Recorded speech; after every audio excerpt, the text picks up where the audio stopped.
রাজধানীর বাজারে মিঠা পানির মাছের যোগান বাড়ছে, কিন্তু দামে তেমন প্রভাব পড়েনি। বাড়তি দামে কিনতে হচ্ছে ক্রেতাদের। অভিযোগ করছেন, ছুটির দিনে চাহিদা বাড়ার সুযোগ নিয়ে থাকেন দোকানিরা। অল্প কিছু ইলিশের দেখা মিলতে শুরু করেছে। দাম আকাশচুম্বী, তবে চাষের জাতের বাজার অনেকটাই স্থির রয়েছে।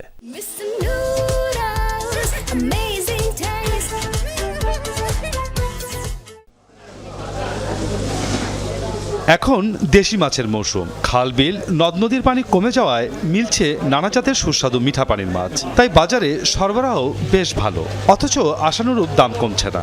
চড়া দামে অপরিবর্তিত আছে মাছের বাজার, বরং ছুটির দিনগুলোতে কেজি প্রতি 20 থেকে 30 টাকা বেড়ে যায়।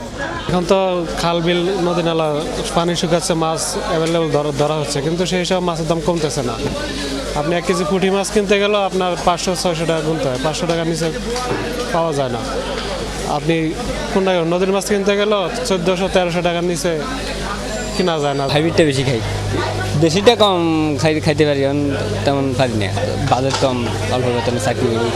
জোগাড় অনুযায়ী দাম তো যেরকম আছে সেরকম, দাম তো কমছে না। আয়ের বোয়াল মিলছে না 1000 টাকা কেজির নিচে। চিংড়ি, শোল মাগুরের জন্য গুনতে হবে 800 টাকার বেশি। চাষের রুই কাতলার জন্য দিতে হবে 400 থেকে 450 টাকা। অন্যান্য বছরের এই সময়ের তুলনায় দামে খুব একটা হেরফের নেই, এমন দাবি বিক্রেতাদের।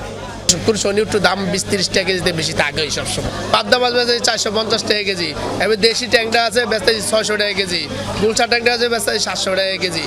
কাস্টমার একটা মাছ হাতলে কয় টাকা নাই, টাকা নাই, টাকা দিয়ে কই গেছে আল্লাহ জানে। সবাই কয় একই কথা, ইনকাম নাই, টাকা নাই।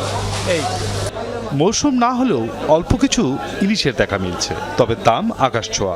1 কেজি আকারের ইলিশের জন্য পকেট থেকে বেরিয়ে যাবে 4000 টাকা, আর 700 থেকে 750 গ্রাম ইলিশের জন্য গুনতে হবে 2500 টাকা কেজি।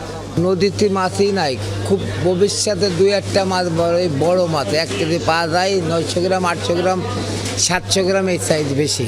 ওই ছোট মাছটা বেশি, কিন্তু বড় মাছ নাই। মাসুদুজ্জামান রবিন, যমুনা নিউজ, ঢাকা।